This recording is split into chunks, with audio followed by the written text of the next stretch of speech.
He was one of the most prominent members in the Philadelphia mob during the Nicky Scarfo era. He was the brother of the underboss and uncle of the reputed mob boss of the Philadelphia crime family. This is the story of Lawrence Yogi Merlino.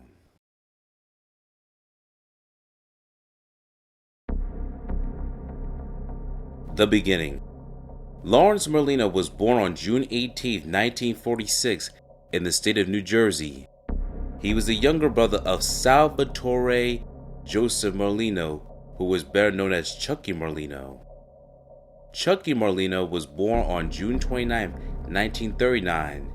Therefore, Lawrence Merlino was between 6 to 7 years younger than Chuckie Merlino.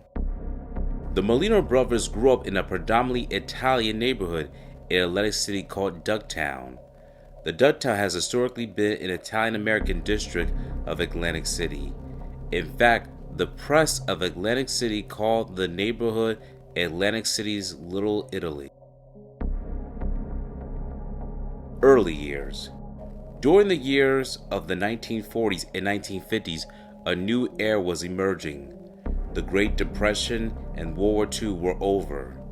Radio was still growing around the world and becoming more affordable, and television was becoming a hot commodity in the market. The silent generation would give birth to the baby boomer generation, and a crime wave was also evolving. Lawrence Merlino was the epitome of this baby boomer generation since he was born after World War II. Lawrence and his brother would later meet a new rising star of the Philadelphia crime family named Nicodemus Scarfo, who would become infamously known as Little Nicky Scarfo. Scarfo was 10 years older than Chuckie Merlino and 17 years older than Lawrence Merlino. Nicky Scarfo became acquainted with the Merlino brothers through their grandfather since he had a good working relationship with him. Scarfo, along with his family members, moved from Philadelphia to Atlantic City to live economically better.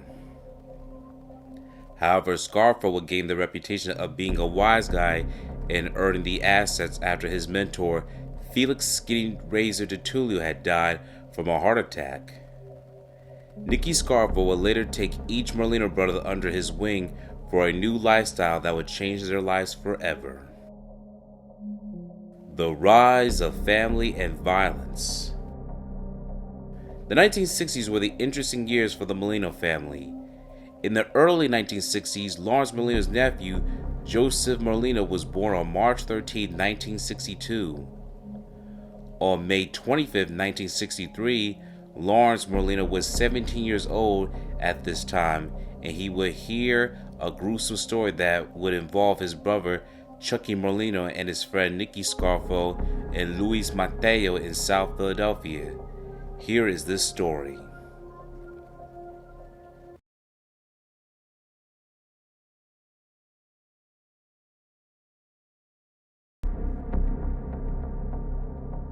Here we are in the heart of South Philadelphia at 302 Oregon Avenue, Philadelphia, Pennsylvania. As you know, especially in the digital age where restaurants and certain food chains are slowly decaying and depreciating. However, we do want to give our service to the Oregon Diner. It is still a beautiful restaurant. However, we do have to be truthful about certain historical events that have taken place here. On May 25th, 1963, a horrific event happened here in the South Philadelphia Oregon Diner. One day, little Nicky Scarfo, along with his peers, Salvatore Chuckie Merlino and Luis Mateo, had accompanied him at the Oregon Diner to have breakfast. When the entourage had arrived at the diner, they bumped into a longshoreman named William Dugan, and is depicted in Philip Leonetti's Mafia prints as a big Irish guy. That's how they describe his physique and description. There is no pictures of William F. Dugan. However, we'll do the best we can based on some news reports so you can get a background image of this character. When William F. Dugan and Nicky Scarfo had encountered each other, they both had a dispute over the seating area around the seating booth. Both men had gotten into a heated argument about who should sit where and who was there first. Now, according to Philip Leonetti's Mafia prints, William F. Dugan had made the first move, and unfortunately, it would be his fatal mistake.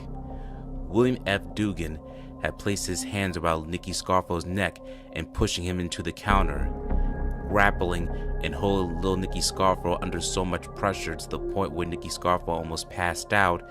Nicky Scarfo had defended himself and picked up a butter knife on the counter and stabbed William Dugan across the chest, specifically hitting him right across the heart. William F. Dugan had collapsed and unfortunately had to succumb to his injuries and died that very same day. We will be showing you pictures of Salvatore Chuckie Merlino, Nicky Scarfo, and Louis Matteo, as you can see in this article from Temple University. Here is from Temple University Digital Archives. You see it says Salvatore Merlino arrives at police station after being arrested on murder charges. So right here it is labeled that Salvatore Merlino arrives at police station after being arrested for murder charges. This dates back in the archives on June 3rd, 1963. So in the description it says arriving at 11th and Wharton Street police stations for booking in a May 25th stabbing in a diner at 3rd Street and Oregon Avenue. From left, Salvatore Merlino, Nicholas Scarfo, and Luis Matteo, all of South Philadelphia. The three men were arrested for the murder of William F. Dugan, 24, who lived at 350 Tree Street.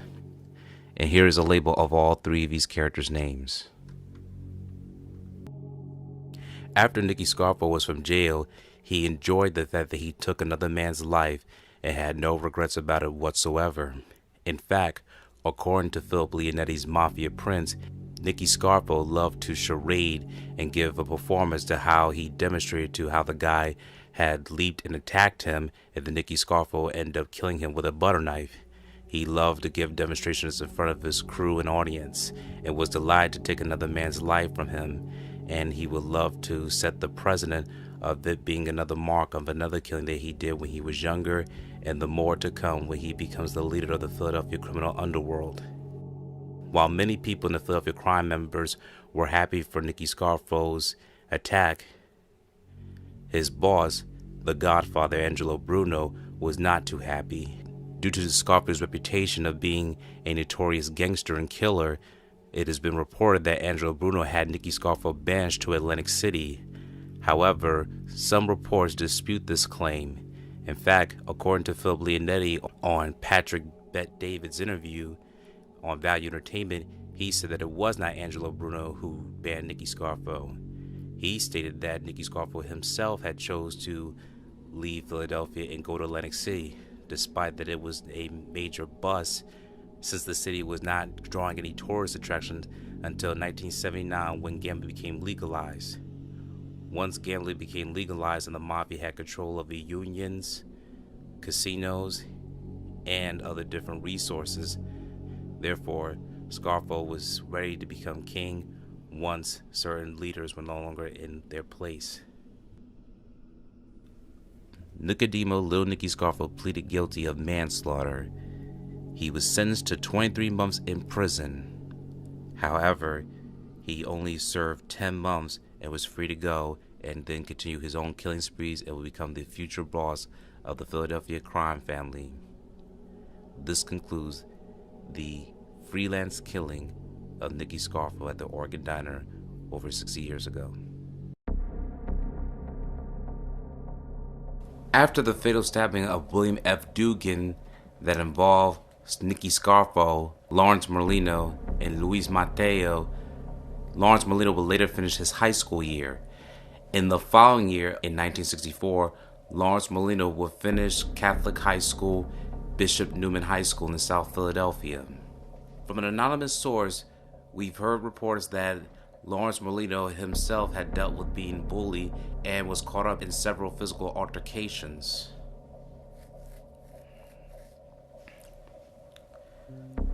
Before Lawrence Merlino had graduated, Lawrence Merlino had dealt with several altercations from an anonymous source that we received.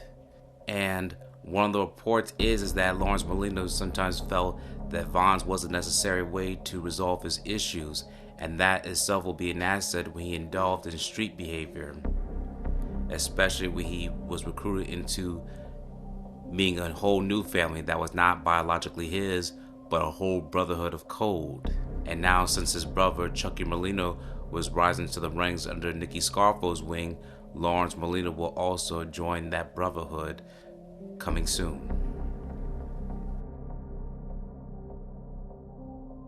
During the mid-1960s, Lawrence Merlino would marry Phyllis Hyman Merlino. In a 2009 Philadelphia Inquirer article written by George Anastasia, Phyllis stated that she was 16 years old when she married Lawrence Merlino. She would have 5 children by the age of 22, and she was separated from her husband at the age of 23. Lawrence would later move at the boarding homes of Nicky Scarfo's mother on Georgia Avenue. He would later move specifically to 28 North Georgia Avenue in Atlantic City, as you can see from the screenshot from the FBI reports. You can see his nephew, Skinny Joey Merlino, confirming this as well. Got his ass good today. Live from Eddie Jacobs' office. We're in the heart of Atlantic City. We're at 28 North Georgia. Here's where I used to live with my fucking rat uncle. Right up there, right, Joe? Yeah, the 3rd floor. Here was the office. Scarfink right here? And that. My uncle had the rebar. They had Scarfink. Okay. Here was the yard.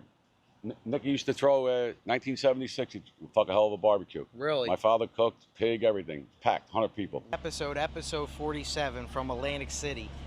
It's a lot of history down here, and we're going to undercover a lot of things. What was over here, Joe?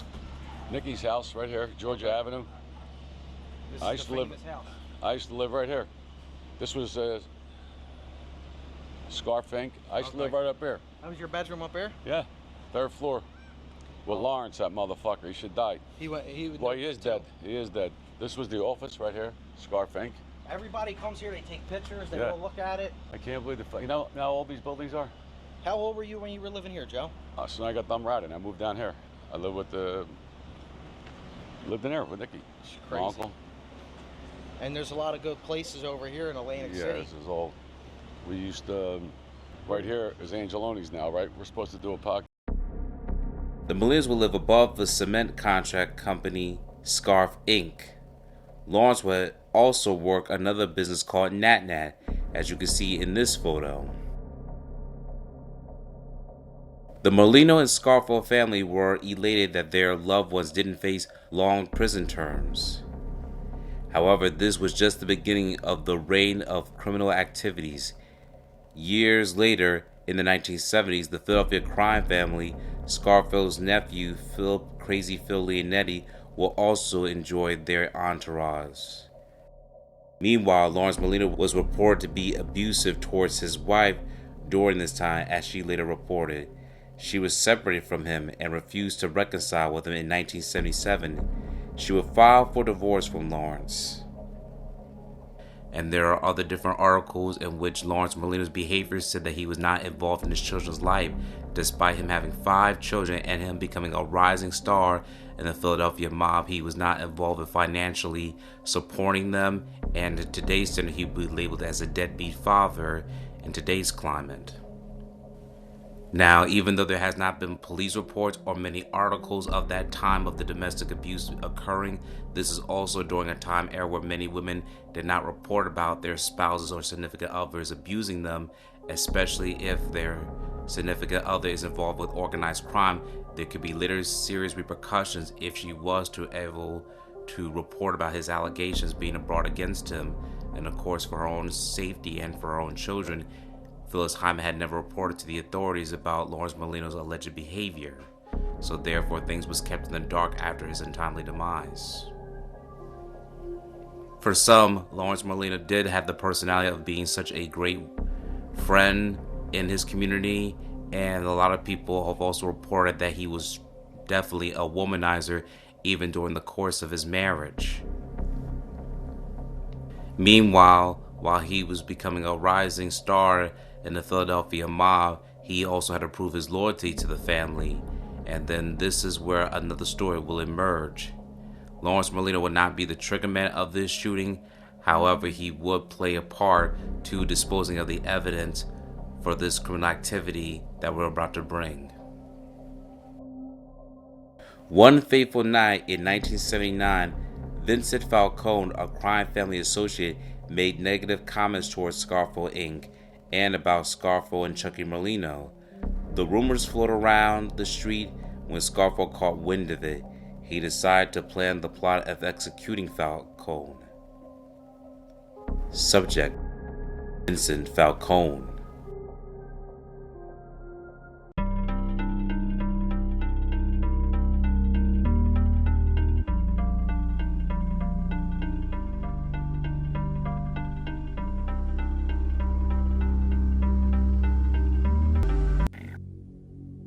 My uncle never really liked Vince. He didn't think he was cut out for La Cosa Nostra.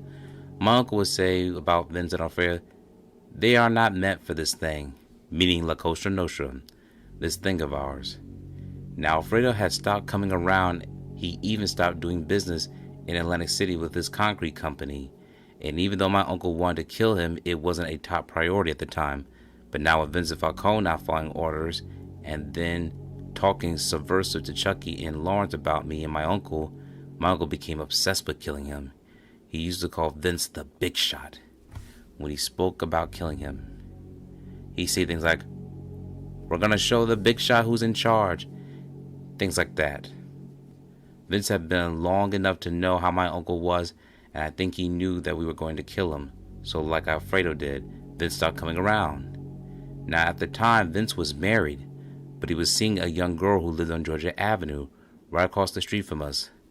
This girl's name was Maria. She and her family had moved from South Philadelphia to Ducktown, just like we had. She was a beautiful young Italian girl with dark hair and a pretty face. Now if Vince would pick her up or drop her off, he would never drive down to Georgia Avenue because he knew we wanted to kill him. I used to tell her that Vince was no good and that she should stop seeing him. But she was young, and she didn't listen to me.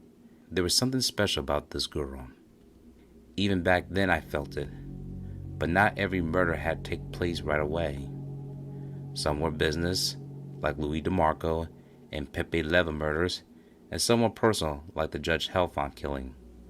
To Nicky Scarfo, killing the big shot Vincent Falcone had become personal, and just like he did with Judge Helfont, Scarfo set out to lull Falcone into a comfort zone and then kill him when he least expected it. Now around this time, a position opens up with the concrete union. We are playing like nothing happened. Me, Chuckie, Lawrence, the Blade, and Vince is doing the same because he wants to be the boss of the company. Now at this time, Alfredo isn't around anymore, and Vince is hanging with a kid from South Philadelphia named Joe Salerno, who was a plumber. Me, Chuckie, Lawrence, the Blade, and Vince is doing the same business because he really wants to be the boss of the concrete union. Joe Salerno had borrowed $10,000 from me and my uncle and was paying us 2.5 points or $250 per week in interest on top of the $10,000 he owed us. It was a standard juice loan, and at the time we were doing a lot of loan sharking. Every week I'd go out and pick up envelopes or guys who came from our office. Everybody paid because they knew our reputation. These type of loans were our bread and butter. With the holiday approaching and the promise of a new job waiting for him in the new year, Vince Falcone thought he had a lot to look forward to. He thought wrong. My uncle organized a little party at the house in Margate 9 days before Christmas. He was already there waiting for us to arrive. Lawrence had a Thunderbird at the time, and he was driving. I was sitting in the passenger seat, and Vincent Falcone and Joe Salerno were in the back seat. It took us about 10 minutes to drive from the office on Georgia Avenue to the house in Margate, which was right on the beach. Now my uncle's in the living room of the apartment on the second floor, and to get up there you had to climb a set of wooden steps that were adjacent to the outside of the house. The house was a 2-story duplex. It was cold and windy, and it started to get dark and you could hear the wind coming off the ocean. Looking back on it, it was kind of eerie. I was wearing a black leather jacket, and it was zipped all the way up, and I had a .32 revolver tucked in my waistband. Lawrence and Joe Solano were ahead of us and talking as they went up the stairs. Joe Solano had no idea what was going to happen, but Lawrence did. Now Vince is a few feet in front of me and I'm behind him, and we're going up the steps, but he's kind of hesitating, like he's uncertain of what's going on.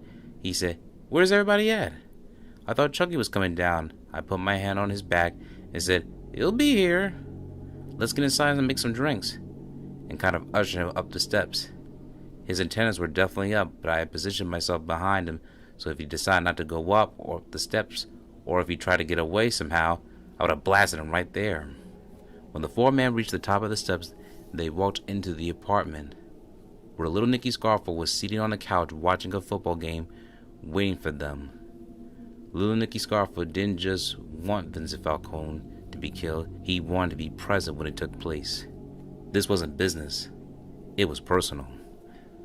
While most powerful mob leaders would seek to insulate themselves from the murders they order, Scarfo wanted to bask in them and personally savor the experience in any way he could. The Falcone killing also provided Scarfo with the opportunity to commit a murder alongside his nephew, to literally bind the two men together in what was becoming Scarfo's never-ending bloodlust. To little Nicky, the entire universe seemed to revolve around three things: the mob, murder, and family, specifically in that order.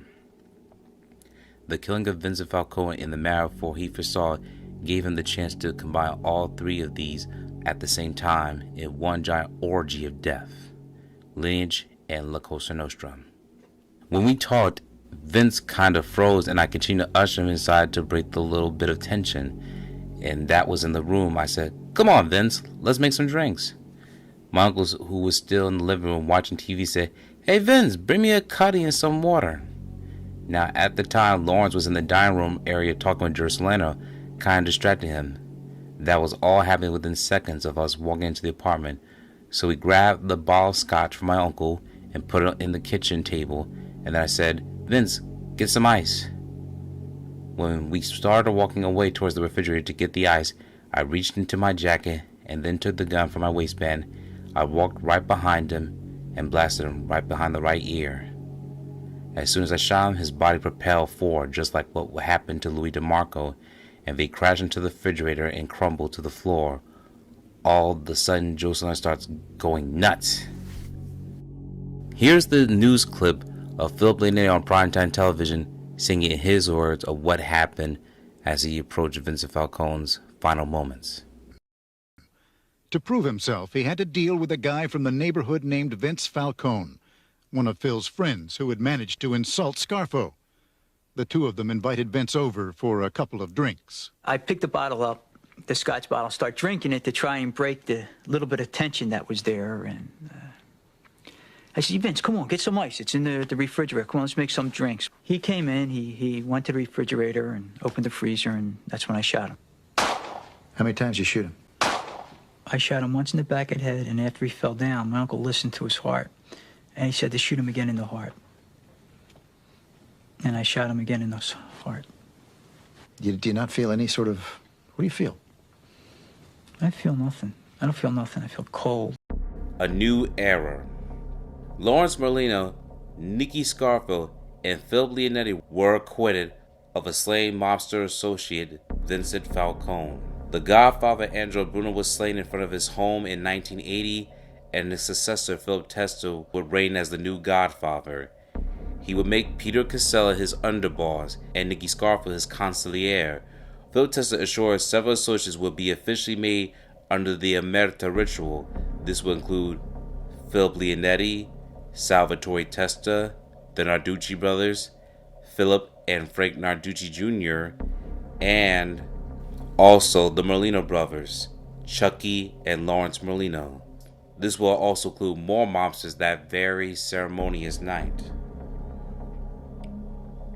As a new soldier of the Philadelphia crime family, Lawrence Merlino would see the whole criminal underworld change before him. He and his entourage were on cloud nine. They got away with murder. They had unions in their pockets and gaining types of rackets. Gambling was legalized in Atlantic City, and mobsters were starting to thrive more since tourism grew larger within their city. The city of Philadelphia will lose another godfather in less than a year. Phil Tester will lose his life in a nail bomb explosion. Now, Nicky Scarfo will become the new godfather of the city of Philadelphia, and Chuckie Merlino will be the new underboss of the Philadelphia crime family. Now, Lawrence Merlino will later be promoted to Capo in the ranks of the crime family under the Nicky Scarfo regime. The war. Lawrence Merlino would now have to participate in more illegal rackets. He, along with many other crime family members, would collect funds from criminals as a form of street tax under Scarfo to ensure other criminals that nothing would happen to them. However, a war would unfold by one man who refused to pay the street tax. That man was Harry the Hunchback Ricabini. Therefore, Scarfo declared war against Ricabini's entourage, and violence would roam the streets of Philadelphia. Lawrence Merlino would participate in this war. Here is the story of the Scarfo and Ricabini faction.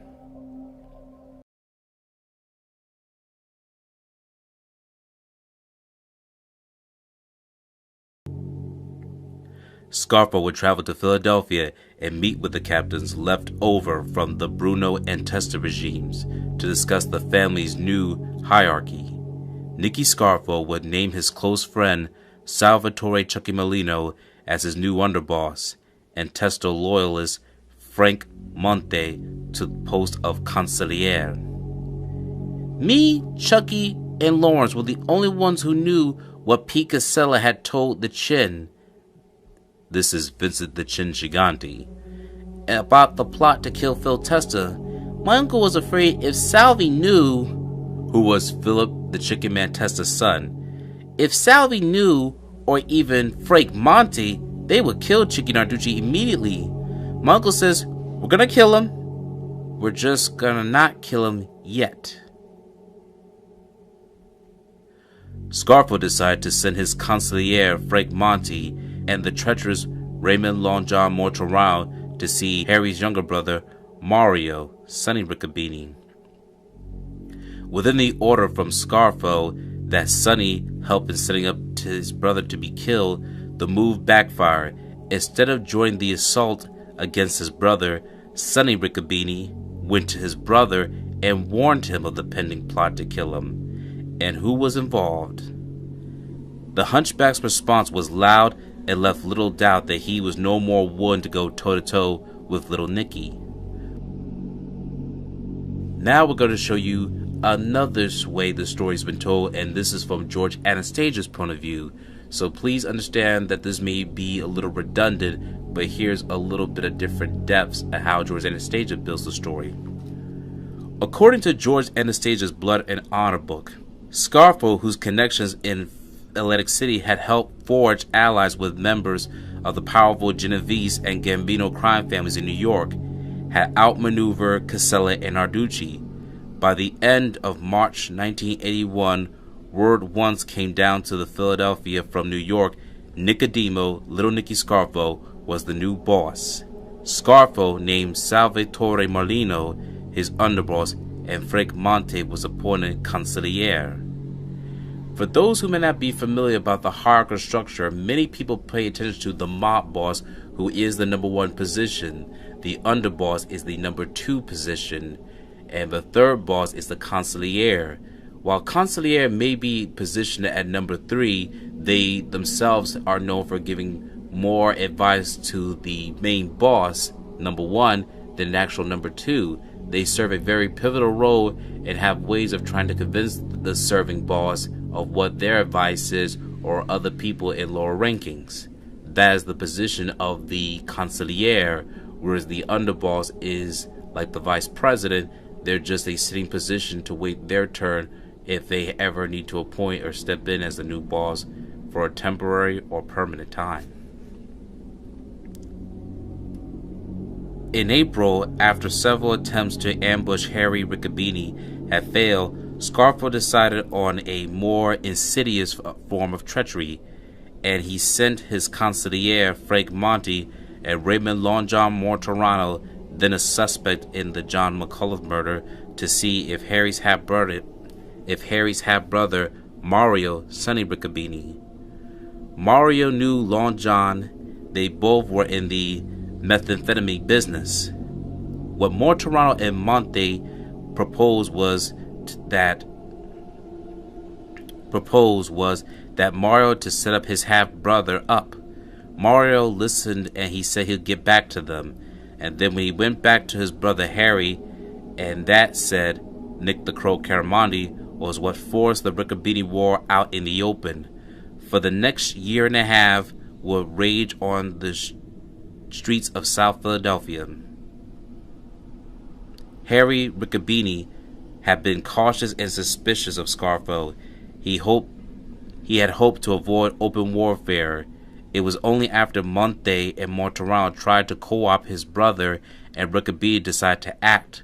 Once Mario Riccabini was approached, he had just two options. He could either set up his brother, or, like his brother, he could become a target. At this point, Scarfo had backed the Riccabinis into a corner. It's them or us, Harry Riccabini told his brother. It's either kill or be killed. Let's get them before they get us. Mario Riccabini's answer was delivered to Frank Monte, a service station in southwest Philadelphia, on May 13th, by Joseph Padula and Victor DeLuca, two Riccabini associates. Padula was lying in ambush in a camper mounted on the back of a small pickup truck. The truck was parked across the street from the service station where Monte had left his car. Padula had a .22 caliber rifle with a telescope sight. DeLuca and another associate waited in a bar nearby. Shortly after 9 p.m., Monte showed up in his car.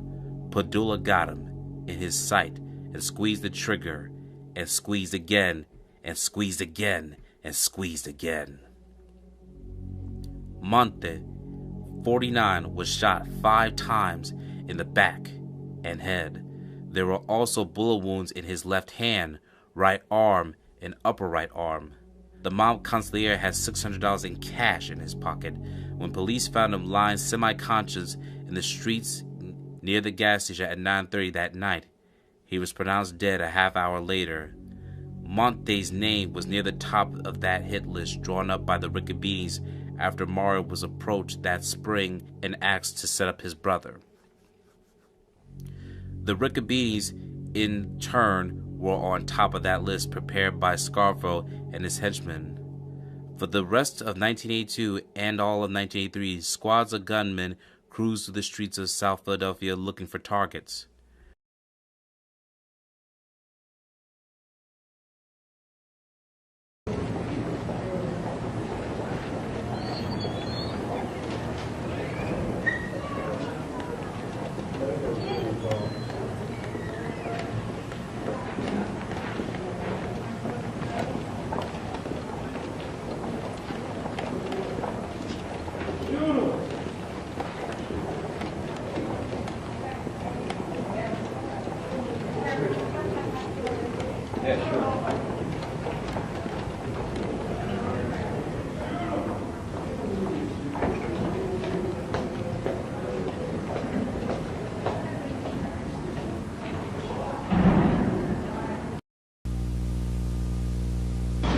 Only 3 of the alleged co-conspirators were in court today. Alleged La Casa Nostra faction leader Harry Riccabini, plus Vincent Isabella and Joseph Casdia. Victor DeLuca remains at Graterford Prison for other crimes. Mario Riccabini is in a Connecticut prison. They'll all be brought in late April when the preliminary hearing finally comes off. Judge Mitchell Lifshitz continued the case because of the 2 absent defendants and the questions about possible conflicts of interest for defense lawyer Charles Peruto Jr., who now represents Harry Riccabini, but who in the past did some defense work for the DA's star witness, Joseph Padula, the convicted organized crime triggerman who has turned informant. Padula is ready to finger the other defendants in all of this with conspiracy or attempting to murder at least 5 of Philadelphia's top reputed mob figures, including Nicodemus, Scarfo, and Salvatore Testa. In May 1982, Frank Monti, a leading mob figure, was murdered. Salvatore Testa was critically wounded in the summer of '82. Assistant District Attorney Arnold Gordon outlined the case they plan to prove. In connection with that conspiracy, they surveilled the movements of Frank Monti and Raymond Martirano, that Isabella supplied the men with a .45 caliber machine gun, 22 caliber rifle with a scope, other guns, that on the day of Frank Monti's killing, Monti was watched by Harry Ricabini, Joseph Casdia, Victor DeLuca, and Joseph Padula, and that eventually Padula shot Monti about 8 times as he returned to his automobile. That Casdia drove the camper from which Padula had shot away from the scene of the shooting. He is pleading not guilty, he is not guilty, and the time will come when all of that will out. You don't believe Padula can finger him? It's my belief that Padula is intending to do that. Whether or not a jury will believe Padula is the important factor here to be considered. The explosive testimony of mob hitman Joseph Padula is now due to be heard in open court on April 24th. At that time, all the defendants will be in court to face their accuser, who was once their alleged co-conspirator and trigger man. Vernon Odom, Channel 6 Action News at City Hall.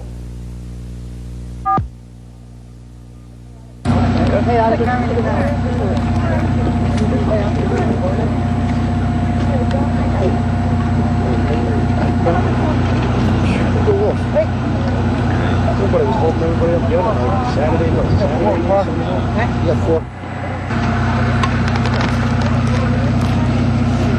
Can't believe it, man.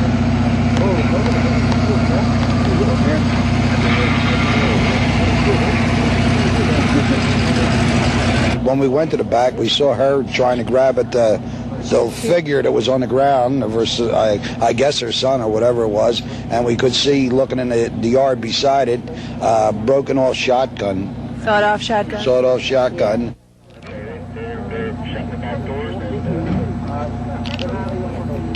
Driver hadn't gotten in yet.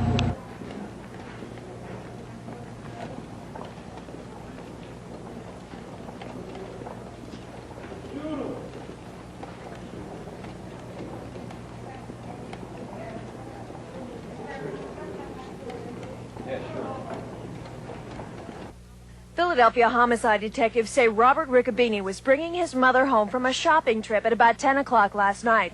73-year-old Jean Ricabini is Harry the Hunchback Ricabini's stepmother and was living in Harry's southwest Philadelphia home while he serves time in a federal prison on a racketeering conviction. As Jean Ricabini and her son Robert got out of this blue car last night, police say the Ricabinis saw 2 men approach them with a sawed-off shotgun. The Rickabinis apparently tried to flee, but the gunman caught up with them in a next-door neighbor's backyard. At that point, neighbors tell me they heard a shot ring out. Dolores Pisano tells me she came outside when she heard Jean Riccabini's screams. I said to her, "Can I help you in any way?" And she says, "No, my son, he's shot. And then I heard her say to the policeman then finally came, and she said to the police, "Please help me." She says, I tried to catch him. I stopped him from shooting him, but he wouldn't stop. He just shot him anyhow, dropped the gun and ran. Officials say Robert Riccabini was shot at close range in the back of the head. His mother was slightly injured when the butt of the shotgun hit her in the face. Investigators believe this is just one more incident in the mob war that began when Angelo Bruno was murdered. Certain law enforcement officials tell Action News this hit was not unexpected. Riccabini was warned, in fact, that his life was in danger. I'm Robin Garrison. It happened at about 7:10 last night. Patrons of the Brooklawn Diner noticed a car in the parking lot, its engine racing red hot and smoke pouring from it. Nobody wanted to go really up close because the car was like smoking and making a lot of noise. And the underneath of it was red? It was red. It was red because the guy's foot was in the accelerator. So I don't know how long he was in there. Inside the station wagon was the body of a man, his head bent forward. He had been shot in the head. Bullet casings were found at the scene, and today investigators returned to search for the gun, but none was found. The man's driver's license was reportedly issued in North Carolina. Police have a tentative identification, but have not yet released it.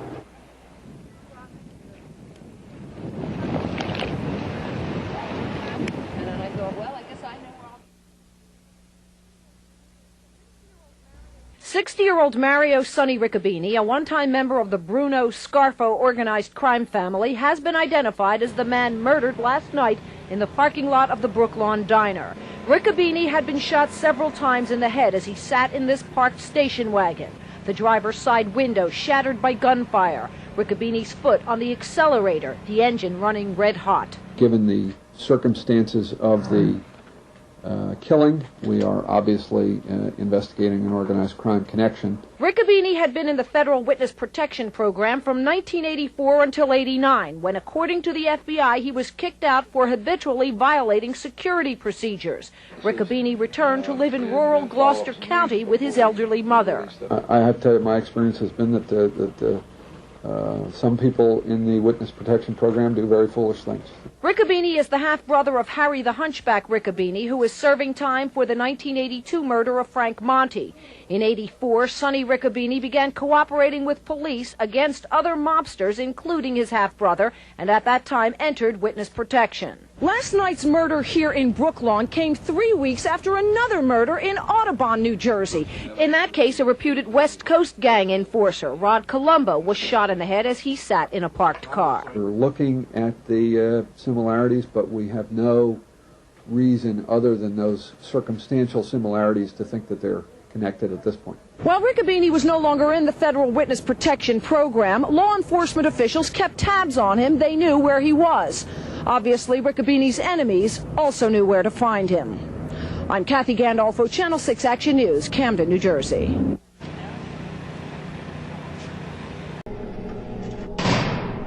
Scarfo and Riccabini street soldiers were killing each other in the streets, causing mayhem and violence that pedestrians and civilians fear for their own safety.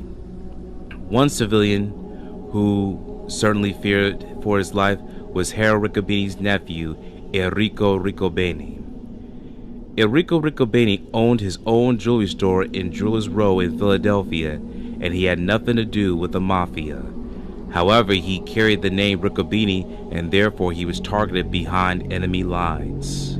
Mark's uncle, Philip Leonetti, Salvatore Salvi Testa, and Lawrence Merlino arrived at Jewelers Row.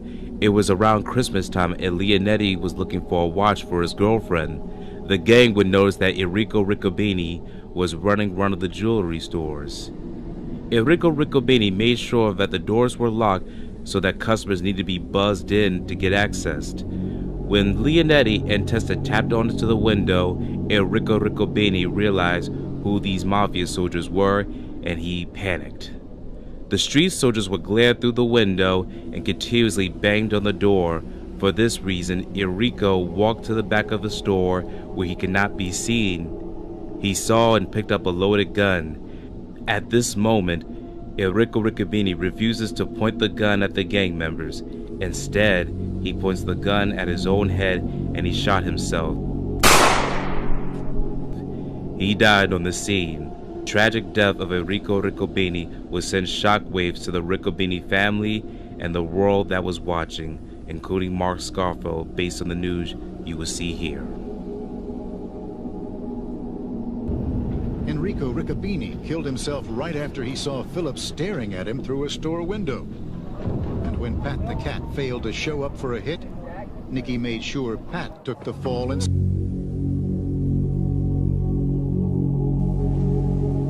Jewelers Row was bustling with holiday business today, but merchants on the block remained jumpy.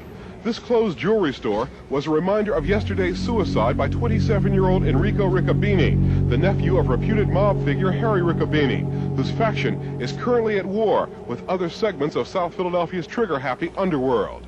Police sources tell me that Enrico, who owned this store, the place where he shot himself yesterday afternoon, had no apparent business connections with the crime syndicate. But police sources tell me Enrico was frightened and had been told by lawmen as well as mob figures that he was a potential target for a hit. Just 9 days ago, his uncle Robert Riccabini, known by police to be involved in mob gambling activities, was assassinated. Enrico Riccabini's father, Mario, and Mario's brother, Harry, are in prison now. And though Enrico is said to be clean, his bloodline apparently made him a marked man. Few merchants would talk about the latest Riccabini to die. He seemed like a gentleman and a young man minding his own business, and that's all I can say at this time. I don't want to say too much more.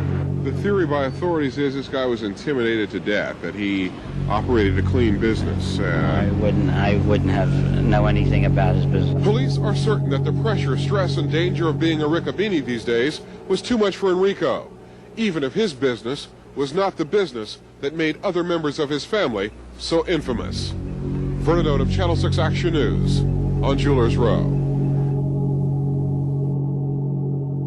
Harry Riccabini was very devastated, distraught, and depressed over the news of his nephew and other members, including his own brother, Robert Riccabini. His raw emotions caused and convinced him to surrender in the war, and Nicky Scarfo was declared the winner, and his prizes would be Harry Riccabini's assets and lucrative operations. Around this time, Scarfo was elated about the tragedies and was being released from prison, as you can see here. He was free, lucrative, and a cheerful man. However, in the life of the mob, happiness is very short-lived. The downfall. Scarfo will be triumphant in the war against Riccabini. He would seize his assets and lucrative operations. Lawrence Merlino, Salvatore Testa, and Philip Leonetti will be released from police custody after Enrico Riccabini took his own life. However, trouble is immersed in paradise. Under Scarfo's order, Salvatore Testa was slain by Philadelphia's crime family members due to Scarfo's paranoia of the possibility of Testa overthrowing him. Scarfo's son, Mark Scarfo, attempted to take his own life and remained in a coma for the remainder years of his life. Chuckie Merlino would have a drinking problem, and Lawrence Merlino, under Nicky Scarfo's orders, which would make their boss incensed. Therefore, members of the crime family felt unsafe and uncertain. Scarfo demoted both Merlino brothers as a soldier position. As a result of Scarfo's taking out Salvatore Testa, his own godson and captain of the family, due to his own paranoia, no one felt safe nor trustworthy. In fact, several crime family members would be arrested, such as Tommy Giorno, Nick the Crow Caramandi, and Eugene Milano will begin to flip once they were arrested in the 1980s. Meanwhile, Scarfo and his crime family members would be arrested after landing from a flight. Many informants turned against him, including his own recent underboss and nephew, Philip Crazy Phil Leonetti. In addition, Lawrence Merlino would cooperate with the government in 1989. Scarfo will be found guilty of murder, racketeering, and more, and would serve a life sentence. Lawrence Merlino's brother, Chuckie, will fall into a similar manner. Chuckie Merlino was one of the 17 mobsters indicted for racketeering in 1988. On November 19, 1988, he was found guilty of RICO conspiracy, taking part of illegal gambling business, and 2 counts of methamphetamine distribution. On May 10, 1989, Merlino was sentenced to 45 years in a federal prison. In 1987, Chuckie Merlino was one of the 7 people indicted for the 1985 murder of mobster Frank D'Alfonso. On April 6, 1989, Chuckie Merlino was found guilty of helping plan the murder. He was sentenced to life in prison. In 1992, an appellate criminal panel overturned their murder convictions, citing prosecutorial misconduct and trial court error. At the retrial in 1997, Chuckie Merlino and his fellow defendants were acquitted of the murder. Chuckie was serving his time for racketeering at the Federal Correctional Institution, 4th Ward. His projected release date was August 3, 2016. However, he died on October 22, 2012. As for Lawrence Merlino, he was sentenced to 20 years of imprisonment for racketeering. However, due to his cooperation, he was given 10 years of imprisonment. He would be in the protective custody wing of the federal prison.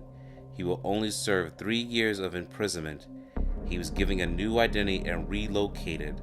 Lawrence Merlino was banished from not only his own crime family, but even from his own family. Here it is from his own nephew, Joseph Merlino. They hung up on me. They never talked to me again. So I guess they were talking to him. They said they weren't. But that's what you do. You disown them. You don't fucking condone it. You condone it, you're just as bad as them. Lawrence Merlino will be a free man in the 1990s from the criminal underworld.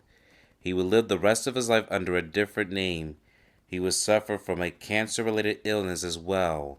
Lawrence Merlino died on November 9, 2001, and he was survived by his 5 children. He would die before his brother, Scarfo, and many others. His obituary report is written by George Anastasia. After his death, Philip Ilee2023 has been the only person to speak positively about Lawrence Merlino.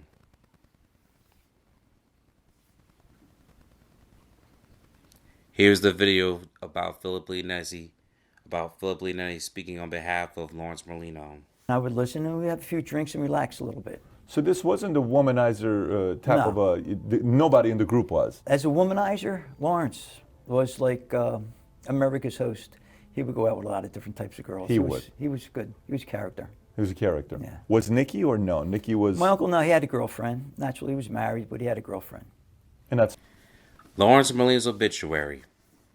This is written by George Anastasia from the Philadelphia Inquirer, and as we read it from the time of its release. Lawrence Merlino, 55, mobster turned witness. Lawrence Yogi Merlino, 55, a former Philadelphia mobster who became a government witness, died last Friday while living under a new identity in the Federal Witness Protection Program. A lawyer for the Merlino family yesterday confirmed the death, which was cancer-related. Family members would not comment.